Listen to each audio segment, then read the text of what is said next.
Every once in a while, I get feedback or a response to an article that I've written somewhere. And it doesn't happen often, but I really enjoy it when it happens because I enjoy conversation. And you never know what you're going to hear or what someone's going to hear that you said that you didn't really say. But this had just happened today. And I had, in the article, I had said that we aren't perfect, we're just courageous. And this person said, one of the questions they asked was, but aren't we already perfect? And I really love questions like that because I think it's a worthy philosophical question. You know, maybe he's right. Maybe we already are perfect. I don't know. But I really don't spend a lot of time thinking about that. Perfect is one of those words that's kind of been jettisoned from my world, just like higher consciousness and alignment. And okay, that's another reel, but don't get me started. But it's not the question that keeps me up. Not the question that keeps me, that I really spend any time thinking about. The question that I live with, the question where I'm living, not just live with, but where I'm always living is, can I learn to belong to my whole life? And in thinking that, because the response about being perfect was, I was saying we weren't. And so I realized that perhaps maybe we've confused perfection and wholeness. I don't know. I do hear sometimes the way people talk about both that there is some confusion to me, because I don't think perfection and wholeness are the same thing. I don't think at all. They might be quasi, maybe cousins or second cousins or something, because to me, perfection says what still needs to change, whether it's consciousness or physically or emotionally, but there's something that still needs to change. Wholeness asks, how can I be in relationship with all of it? With all of life? How can I be in relationship with all of it? And that difference matters a great deal to me, because if I'm chasing perfection in anywhere, and chasing may be not the right word, but if I'm always looking as perfection as a destination, then I'm going to be spending time trying to eliminate parts of myself because they don't fit into that, maybe into that box or that bubble. So I'm going to miss parts of myself like grief, fear, doubt, mistakes, anger, uncertainty. So I don't know about you, but all of those things are circling around in my life at sometimes, hopefully not all at the same time.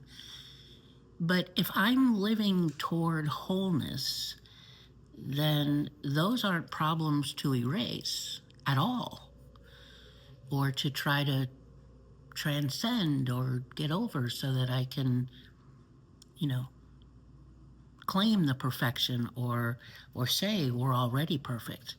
I just don't happen to believe that.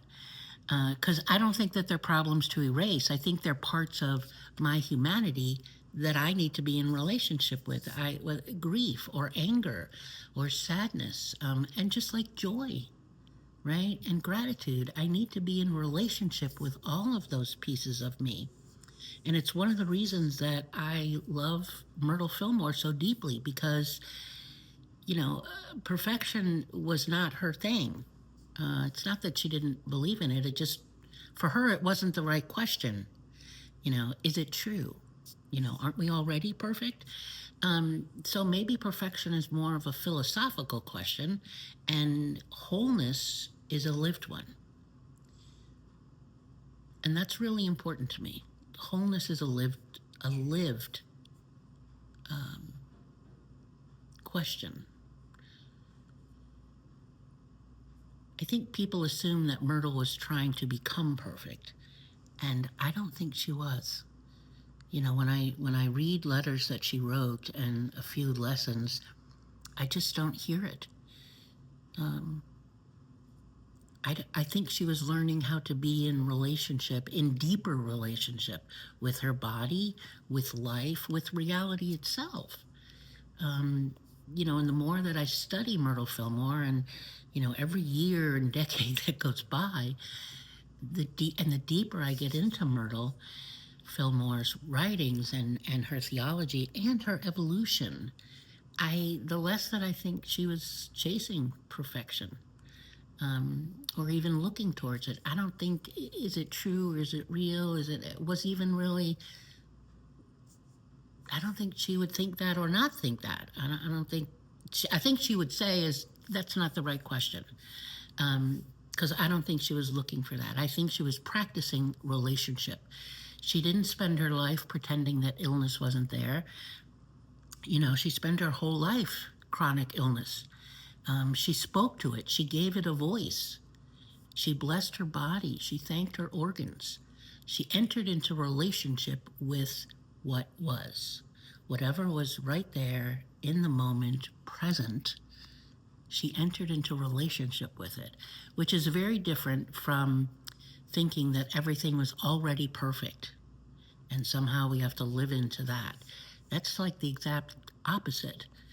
She never spent time denying the reality, right? Her lived reality. Or even spending time with the thought, well, we're perfect in consciousness, or even that we're one in consciousness.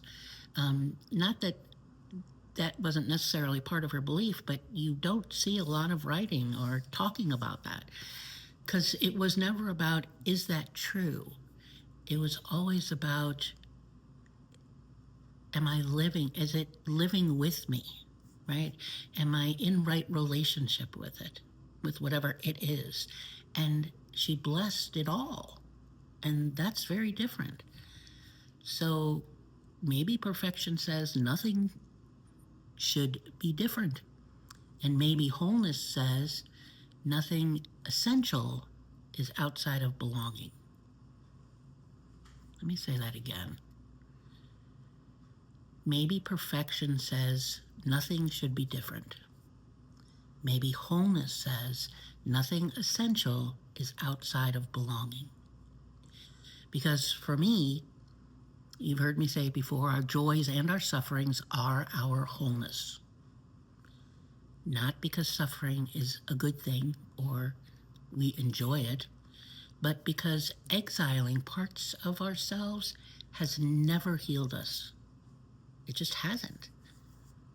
So maybe perfection is about arriving. Maybe wholeness is about belonging. Maybe perfection asks us to transcend our humanity. And maybe wholeness is inviting us to inhabit it.